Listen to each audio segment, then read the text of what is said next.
Hello and welcome to or welcome back to TheSimplyCa. My name is Alana, and on this channel you are going to find both yoga videos as well as coaching with the flavor of human design.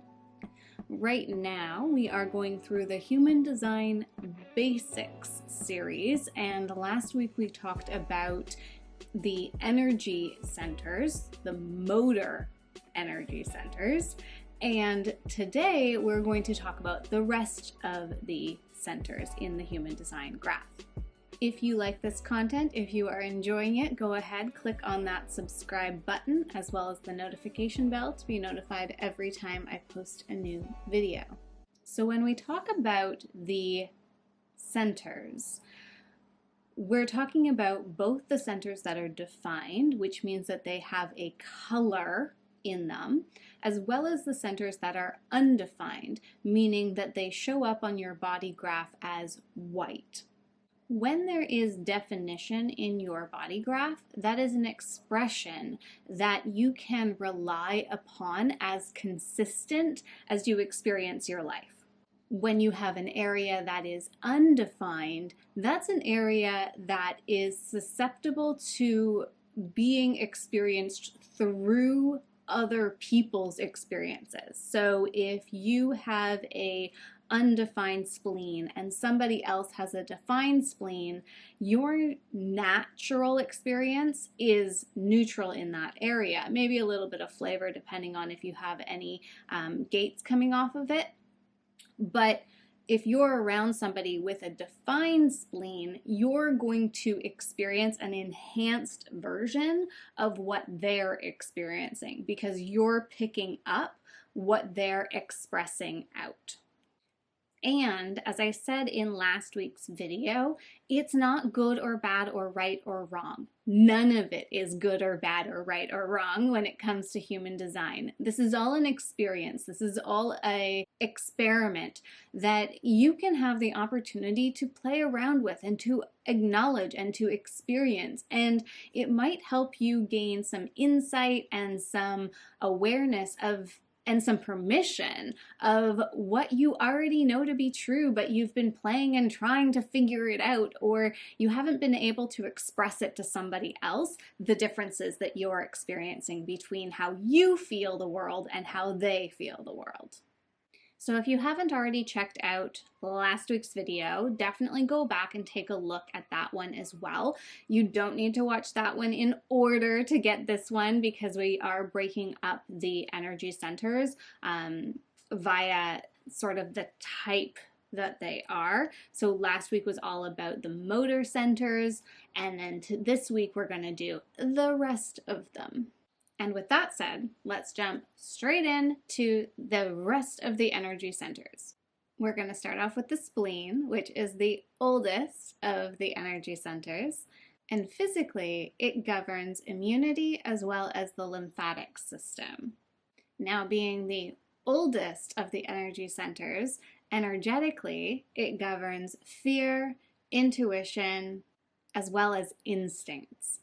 When the spleen is defined, the highest expression is having and trusting a very strong in the moment instinct and intuition. And that's the thing about the spleen, is it is small and it's in the moment. We talked about this in the authorities video, which will be linked down in the description box below. The spleen is that little quiet voice that triggers before thoughts kick in. The spleen also knows in the moment how to act or how to respond in order to enhance safety, health, and well-being. And you can assume that the shadow expression of the defined spleen is feeling worry and those primal fears. Now for the undefined spleen, the wisdom is to know that you don't need to act or be spontaneous. Also, you can recognize that you're picking up on other people's fears, and they might not know or be able to express them. So your ability to sense and feel and know that they're not yours will help you to identify and help them to acknowledge their fears or what they're going through. Now, the question for the undefined spleen is, what unhealthy fears am I holding on to? Now, the shadow for the undefined spleen is taking on others' fears, as well as grasping onto what makes you feel like you're in control, what makes you feel like you're secure. The G center is the identity center, and physically, it pertains to the liver. Now, energetically, it's that sense of self and sense of direction as well as love. When that G center is defined, the highest expression is a clear sense of who you are, as well as where you're going and what your purpose is, your direction in life. There's also a stability in self-love as well as the love for others. Now, the shadow for a defined spleen is feeling that pressure or putting that pressure on yourself to be able to express your purpose, your mission, your direction, what you're here to do, and having words to be able to explain it. That purpose, that mission is here. It is within you. It is part of who you are and your mission on this planet and in this lifetime. And it is within you. You don't necessarily need to put that pressure on yourself to force it out into the world, especially if you don't have a defined throat, which we'll get into shortly. Now, the wisdom of having an undefined spleen is to show up as a chameleon to the environment and the people that you're in. Not having that own personal sense of identity means that you're able to express yourself based on the environment that you're in and who you're around. You're able to easily adapt to the environment and to the people that you're with and help them to deeper express and experience who they are. Now, the question for the undefined G center is, am I clinging on to or searching for love and a sense of direction and meaning and purpose for my life? And then the shadow side for that undefined G center is trying to hold on to an identity, an idea of your identity, as well as needing to feel loved in order to feel secure in your life. So the throat center is the center where manifestations get expressed externally. Now, physically, it's connected to the throat as well as the parathyroid. And energetically, it's connected to communication as well as manifestation and speaking things, speaking manifestations into existence. When the throat center is defined, the highest expression of it is having a clear and consistent voice to express whatever energy center there is a channel to. So whatever energy center is has a fully defined channel, not just a gate, but a fully defined channel leading to and from the throat center. When the throat center is defined, that channel expresses through its own unique qualities that energy center out through the throat.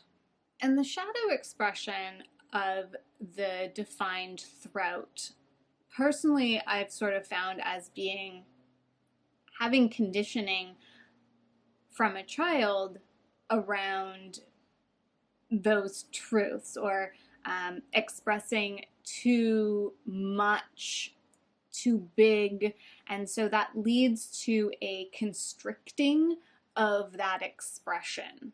It creates a holding back of speaking the truth or speaking your truth. There can also be a little bit of fear about pushing people away from the expressions and from how you speak succinctly, clearly, directly, and others not receiving that. So pulling away from expressing your truth. Now, the wisdom in the undefined throat center is being able to maybe express out something that somebody else isn't able to articulate themselves. So picking up what someone else is trying to push forward and being able to assist them or articulate it for them. You may also be able to say what somebody is unwilling to say themselves. And the reason for that is that it's not yours that you're expressing. So you have this 1 degree of separation that allows you to feel a little bit more disconnected from whatever it is that's being expressed. And so that ability to express something on behalf of somebody else. The question for the undefined throat is, am I speaking to fill space or to gain attention? Because the shadow side of the undefined throat is speaking because you're feeling pressured to speak, or speaking as a way to gain attention, or even just speaking out of nervousness. So allowing yourself that ability to recognize if you are speaking for one of those reasons, and recognizing that you don't always need to be expressing outwards. And I actually have a friend who, with an undefined throat, who I've had the pleasure of witnessing her sit back and wait until her authority, which for her is her sacral, or even her secondary authority, which is her spleen, to be able to feel that like pull up, where at that moment, then she's like, okay, now I'm ready to speak. But it's until she feels that, she just sits back and waits until she's ready to speak forwards. And that means that she's not filling space just for the sake of speaking and filling that space. Now, the last 2 centers that we're going to talk about are the ones that are in the mind, in the head. So there's the Ajna as well as the crown. And it's really important for me to remind everyone that, especially when these are defined, no one is supposed to make decisions from their mind. So just know that, especially if you have these defined, that's not where your decision making comes from.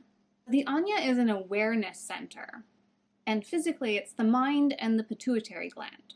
Now, energetically, it is opinions, points of view, as well as judgments. When the Ajna is defined, the highest expression is being able to express and feeling confident expressing your opinions, your points of view, and holding clear, fixed opinions about the world and about how you see it.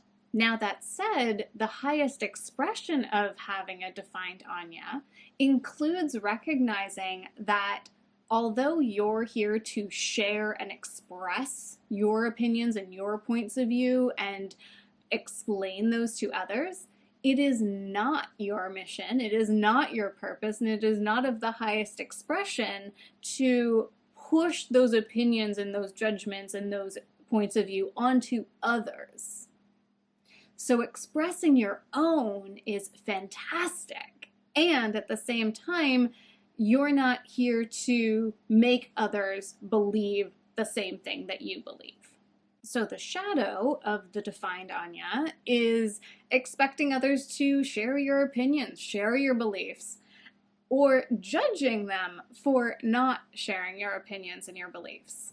When the Ajna is undefined, the wisdom that rests in that is the flexibility to take on different opinions, take on different points of view, seeing things from multiple different perspectives, multiple different angles. Now, for many, that can sometimes feel like you're wishy-washy, or you're not holding on to a belief system. That's where the shadow comes in. There's a sense of pressure to hold on to and prove that you know and that you can back up an opinion or a belief, and that you're going to hold on to it firmly, when really the wisdom here is to be able to be malleable to varying different beliefs and points of view. And the question for the undefined Ajna is, am I trying to convince myself or others that I am firm and fixed on this opinion and this belief? Okay, the last one, the crown. So as we talked about in the previous video, which is linked in the description box, there are two pressure centers, one that pulls energy up from the base and one that holds or pushes energy, gathers energy down from the top. Physically, the crown is the pineal gland, and energetically, it is inspiration coming in through. So when there's a defined crown, you have your own inspiration. Your own inspiration comes to you. You don't need to be stimulated by others. You don't need to be around other people in order to gain inspiration. It just drops in and it is yours. Then from there, you run it through your authority to make sure that you're acting upon inspiration that is correct for you. And if you're feeling a sense of inspiration, if you're feeling inspired by something, but your authority isn't ready to take action, or maybe it's saying like, no, that's not for me, writing that inspiration down, you may end up sharing it with somebody who it is the perfect inspiration for them. They might be looking for something, and you in conversation mention or kind of throw in a piece of your inspiration that then lands for them and is like, oh, yes. And their authority has been looking for that as their yes. And then they're able to take that and move forward with it.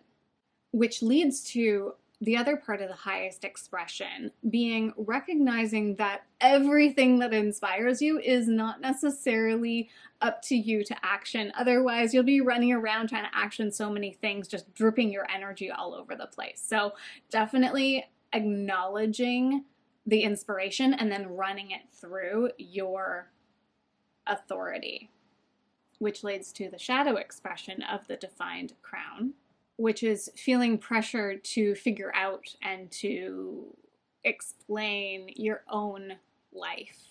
Also getting wrapped up in intellectualizing questions and answers and getting stuck in your mind. So getting that inspiration and then just like swirling it.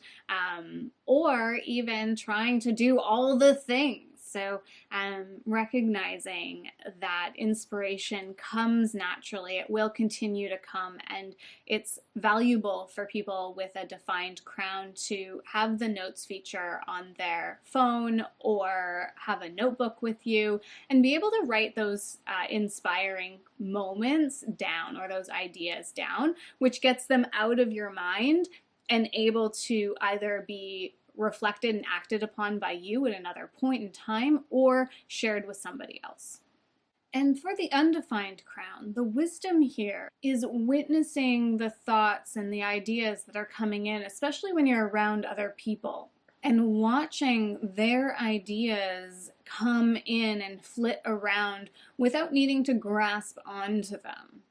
The wisdom here is also knowing that when you're around other people is when you're going to gain those senses of inspiration. So for example, I was part of Toastmasters for a very long period of time, and I loved going to meetings, not only to speak in front of people and practice those skills, but also because in being in that environment with people focused on one thing, inspiration just kept on piling through. So I would be listening to somebody else do their speech and I would be writing down furiously ideas for my own speeches because I have an open crown and there must have been a few other people in that room who had defined crowns. So gaining that sense of inspiration from being around other people. And also not being hard on yourself when you're sitting at home and you're not feeling those senses of inspiration. Maybe giving yourself some opportunities to go out and just wander around other humans and kind of ponder as you recognize what's coming in for you. And the question for the undefined crown is, am I trying to answer everyone else's questions? Now, the shadow of the undefined crown is trying to hold on to and feeling that pressure to create and push forward others' ideas, as well as feeling the pressure to figure things out and then to move things forwards just to release the pressure from yourself. So we saw this with the root center as well, trying to move things forwards and get things out so that you're releasing pressure. When if you have these two centers undefined, there is going to be that sense of pressure, and recognizing that that is because you're taking on others external to yourself, and that within yourself that pressure can be released and you don't need to be putting that on yourself. Okay, that wraps it up for the centers. We have covered all 9 centers, what it means to be defined, what it means to be undefined, the shadow, as well as the wisdom in all expressions of it. Remember that this is not about right, wrong, good, or bad. This is all an experience that you are here to have an experiment with. I have said it before and I will continue to say it. What really hits so strongly with me when it comes to human design is putting language around our differences and recognizing that how we are isn't how everyone else is, and seeing each and every one of us for our own gifts. Now, I wasn't sure how long I was going to be taking for the centers videos, but I think we've covered them off. I personally, at this moment in time, feel complete with 2 center videos. That said, if you have more questions about the centers, go ahead and leave a comment down below and let me know if there's other stuff around the centers that you want to talk about and gain more information on. Otherwise, we are going to move on next week to the variables. Now, the variables are a treasure trove of information, and we are going to be hitting them on just the surface level. We're going to be talking about what it means to be left-facing, what it means to be right-facing, as well as just some high-level points about the variables. If you enjoy this content, if you are loving this, please give the video a thumbs up. It does help in the algorithm, as well as that subscription button and the notification bell, and I will see you in the next one. Have a great rest of your day.